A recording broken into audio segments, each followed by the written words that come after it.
I came here to reach Everest Base Camp, but I left with something else. This next part of the journey is one that no one plans for. I thought I had conquered the altitude, but the next few days will prove otherwise. Keep watching to find out what happened to me over the next few days and why a helicopter had to come and rescue me.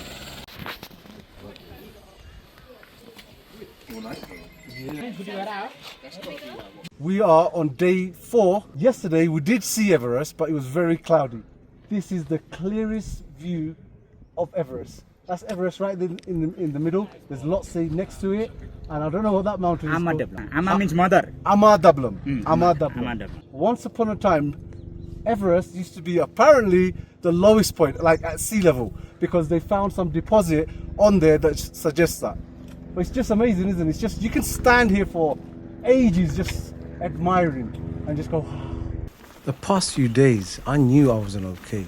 No sleep, no appetite, and every breath was just a battle. I was just determined to reach the base camp. You've been doing this for a long time. Yeah, it's a long time. Since like the 10 years more, I have been like working on this field. Well, how come you haven't ever thought about climbing to the summit? To climb the Mount Everest or any other mountain like above like the 6,000 meter altitude, we need to have like the good practice first of all, and the second thing is that you need like the better equipment and gear, like shoes, the trouser, like the gloves, like the crampon, everything, the oxygen, the cylinder, you need to have like the special like the equipment and gears, and that's like the very expensive, and you cannot, like the normal people, they cannot afford it. I hear it costs about 50,000 pounds to climb Everest. To climb the Everest, and you need to pay like the tax for the Nepal government to climb the Everest. So there's a tax. The tax. How much is that tax? It's like now, before it's like the 30,000 US dollar. I think now it's increased like something like 50 or something. Per person tax? Yeah, per person. Not per group. Not per group. Is it not a dream of yours? Like no. Secretly, I know I can't do it, but I have a dream. I wish I could go up there. You're right, but like every people don't have like the same dream, no? Because some people have like dream of like the climbing Everest, like some people have like the dream of flying the aeroplane, helicopter. Some people have the dream of driving the motorbike. Okay. Some people have like dream of having the own business. So it's depend upon the people. Is it not that sort of dream?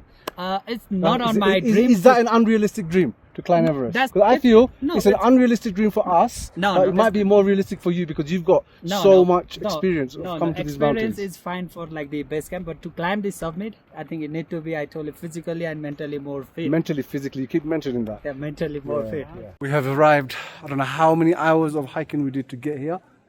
But this is Tengboche, and this here is a very famous Tengboche monastery. I think we're going to be staying in this lodge over here for the night before we hike again from here to our next location. Today's hike, there are lots of uphills and downhills as we were going up and down the valley. Today's hike was a lot better than day 1 and 2. Now I'm a lot more used to it. Take your time, slow down. I met Ant Middleton on the trek, and he took some photos with us, and then we met him again and again, and he was always giving some advice along the way. So shout out to you, Ant man. We're gonna go check in now. Let's check out one of the rooms here. Right then, Ruby. We're at 3,840 meters after 8 hours.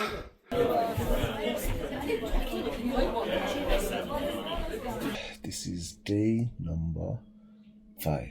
Just getting out of bed. I'm gonna show you. Look at that majestic. There is Everest. Oh, look at that there. We start day 5 trekking now. It's a bit of a downhill, and we're going down here. This is Everest. We're going to be heading down this way. 6-hour trek.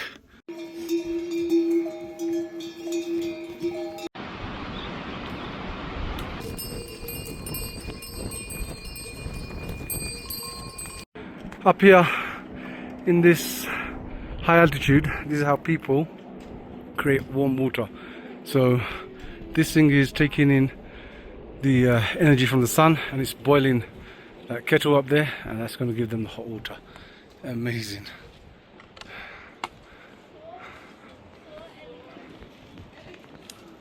And there's the majestic Everest. The actual trek to Dingboche wasn't that bad. The views were just breathtaking. But by the time I reached there, I knew I had a decision to make and be honest with myself.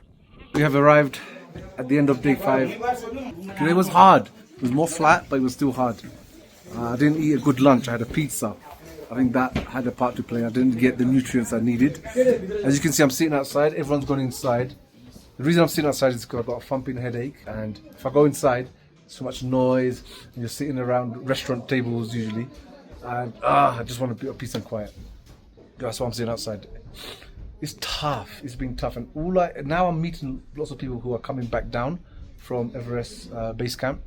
And all I can hear them say to each other or when we talk to them is how hard the last day of the summit was, how tough it was. And I'm actually quite scared because of that. It's just worrying because you think, I thought day 2 was very hard. And every other day has been better because I got used to trekking. I've learned that method, going slowly. And my guide even said to us, or to me personally, if you start feeling unwell, you have to tell me. I don't know what he means by that, whether he'll ask me to turn back around, but I really hope I can make it because I've got this far. Anyway, behind me here you can see the majestic mountains. There we go. They call it Acute Mountain Sickness. But in that moment, I knew that I was just drowning while trying to stand. The mountain had decided I don't get to finish this trek. Tonight, I was going to get pulled out. I came looking for Everest, but I found something else. Perspective. And a reminder that failure isn't always the end. Sometimes it's just the beginning.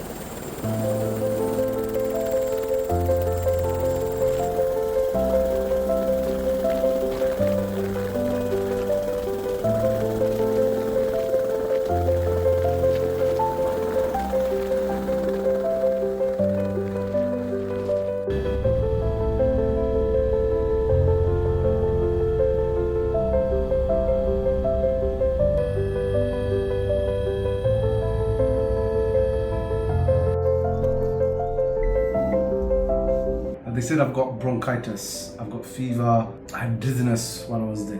I'm telling you, Nepal is so well organized for this thing. Helicopter rescue was on point while I was traveling on the helicopter all the way from Lukla to Kathmandu. There's always someone waiting. Amazing person, Nabin, who's actually holding the camera right now. He's been with me all day. He's been getting me food from outside as well. This is actually a specific hospital that's private for tourists. Now, of course, I was disappointed that I couldn't be there at the end with my team. But there's a lot that I learned from this, which I will share with you now. Life doesn't always go the way we plan. I made it as far as Dingboche, which is around 4,410 meters. And getting there, it took everything I had. Now, for 3 days leading up to it, I just couldn't sleep. Every night I would get probably around 2 hours of sleep, and that was mainly broken sleep, so it wasn't even continuous. I would fall asleep just before it was time to wake up again. So I couldn't continue that sleep either. And then I'd have breakfast and then I'd continue with an 8 to 9 hour trek until our next destination. So day after day, I was just running on empty. When I finally reached Dingboche, my body, it just took over. I couldn't breathe properly because the oxygen levels were low. I didn't realize this at that point. And my appetite just disappeared. I would just stare at a plate of food and I just couldn't eat it. I felt like my energy, my strength, everything was just slipping away. And for the first time, I realized that I couldn't push through this one. Now, at first, I'm not going to lie to you, it felt like a failure. I had come all this way, I spent so much money, and I just wasn't going to reach base camp.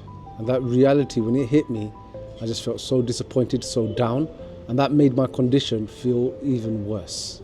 But in that moment, I learned something important. Sometimes real strength isn't just pushing forward at all costs.